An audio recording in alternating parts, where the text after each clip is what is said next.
We're back, Patrick. We sure are, Thomas. And you're back too. Thanks for joining us today as we discuss all things golf. And by golf, I mean Golf GTI and Golf R. The legendary GTI has been with us for generations. Everybody knows the GTI. Golf R, a little bit newer on the scene. It truly is the perfect Canadian sports car. Everything you find in the GTI, cranked up to 11. It's amazing. It's the Golf R. Let's find out about it. With the introduction of the 8th generation Golf comes the latest version of the Golf R. One single letter, but it makes some kind of a difference. Patrick, I see by your shirt that you know a little bit about the history of the R. When we talk about the history of the R, it's not really just a letter, but it also started with numbers. The original R32 was launched globally with the 4th generation of the Golf. And the 32 stood for a 3.2-liter VR6 engine cranking out 240 horsepower. Now, unfortunately, we never got that in Canada. Our R story started a little bit later. It certainly did, Patrick. We didn't even get the 5th generation Golf with the R designation, but we did get the 6th. And it hit the ground running and it hit the ground hard. Fast forward to today, and look what we got here. 8th generation Golf R. All kinds of changes. It's essentially all new. And the big difference starts right under the hood. The Golf R starts with a simple but highly impactful formula. Ever since that 6th generation car, the template's been the same. High output, 2-liter turbocharged engine. This 4th evolution of our E888 now cranks out 315 horsepower and 295 pound-feet of torque if you get it with the 7-speed dual-clutch automatic transmission. However, you can also get the Golf R exclusively in North America with a row-your-own 6-speed manual gearbox. That one has a torque output of 280 pound-feet. Sorry, Europeans, if you're watching this video, you're gonna have to come visit us in Canada to drive that manual transmission, the preferred transmission. But the story with the Golf R, Patrick, has always been about subtlety. High power, all-wheel drive, but not in-your-face power. And that translates to the looks, doesn't it? It really does, Thomas. Up front, we have a subtly aggressive style that really hints at the performance that lies within, but without being a little bit too ostentatious. You've got a swept-back headlight, the same signature light bar that goes across the front of the car as its GTI sibling, but now with a blue pinstripe over top of it, Lapis blue having always been one of the hero colors of the Golf R. We've also got larger air intakes than the lower valence, feeding the various cooling for the brakes, for the intercooler, and so on.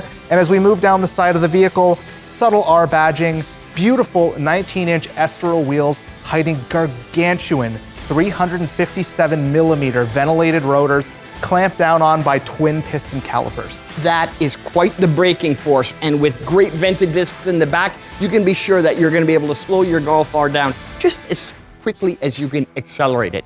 Great looks, great visual appeal. Obviously, it's got the power and it's got the handling. Let's take a look inside and see what's new in there. Patrick, I'm in the catbird seat here, and one word comes to mind: sophistication. Thomas, from the driver's seat, you're going to see a lot of elements in the Golf R that are quite similar to the GTI, but with a few key enhancements. First and foremost is what you're sitting on. Same great sport bucket seats as the GTI, but now clad in beautiful Napa leather with a little bit of blue shining up through the different perforation elements in the seat. I like it. I like it a lot. And everything about this, the steering wheel, the dash, it all looks so functional and so futuristic. Absolutely. You've got the same great digital interfaces, including the customizable instruments as the GTI, but with new views specific to the Golf R. But the most important element in the interior, beyond the amazing control interfaces, is that little blue R button on the steering wheel. Ah, yes. I see what that does. When you press that R button, you can do one of two things. You can either lightly press it to cycle through the various drive modes, or you can hold it down to put the car straight into race mode. And Thomas, that to me is the most important and impressive thing about the Golf R. It's that the car can go from being a ferocious performance car to a quiet, comfortable commuter, really at the touch of a button. It certainly can, and it's testimony to just how much of an all-arounder the Golf R is. Lots of horsepower, the security of all-wheel drive, the fit and finish is amazing, and the features are great. And for the first time in Canada in a Golf R, take a look above. The availability of a tilt and slide sunroof. It is absolutely perfect in here. Thomas, as we cycle through these different drive modes, you can really change the character of the car. The default mode is Sport. We have the blue ambient lighting. Everything is in a balanced state. There's a comfort mode that softens up the throttle response, the damping, and a variety of the other functions in order to make the car a perfect commuter. But the really fun modes are Race, or my personal favorite, the Nürburgring mode.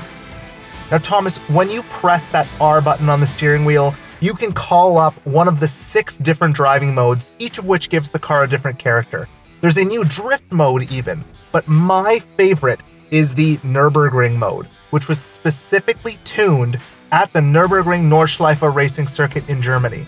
This puts everything in its most aggressive settings, except for the dampers, which are left in comfort mode. This makes it truly the perfect drive mode for Canadian backroads. And don't forget, once you select the Nürburgring mode, all of your ambient lighting goes green. Now, why is that, Patrick? Thomas, that is because the nickname of the legendary Nürburgring Nordschleife racing circuit is the Green Hell. Yeah, green hell it might be for racers, but it met its match with the Golf R. It really is the perfect Canadian sports car. Copious amounts of turbocharged horsepower, all-wheel drive, and room for 4 in leather luxury. The Golf R really does have a lot.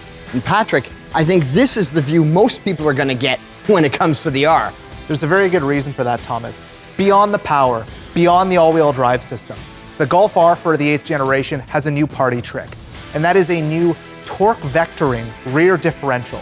This is a really cool bit of kit that completely changes the character of the car. This is a multi-plate clutch differential mounted on the rear axle that can send 100% of available power to the left or to the right. So what does that mean? It allows us, when we're turning the car into a corner, for example, to the left, to overdrive the outside rear wheel, to pivot the car towards the apex of the corner and give it a rear wheel drive character without losing that all-wheel drive, all-weather capability. Translated, that means a lot of fun and a lot of safety. The Golf R, all weather, all the time, really is able to put that power down. And aesthetically, look at this 2-stage spoiler. It really does create some downforce at the rear. We've relocated the R logo to the center. Take a look at that beautiful diffuser down below. And Patrick, those exhaust pipes, wow. And Thomas, would you believe me if I told you they sound as good as they look? The Golf R has a valved performance exhaust, so depending on the drive mode, the exhaust will either be louder or quieter, and in the more aggressive settings, you'll even get a nice little backfire on the overrun. Yeah, that works for me. Patrick, it's a fire-breathing dragon. All singing, all dancing, all-wheel drive. It truly is the perfect Canadian sports car. I couldn't agree more. I'll take mine in pure white with the manual gearbox. I think that color works. Ladies and gentlemen, it's the Golf R. Check it out on vw.ca. I think you're going to like what you see. Volkswagen.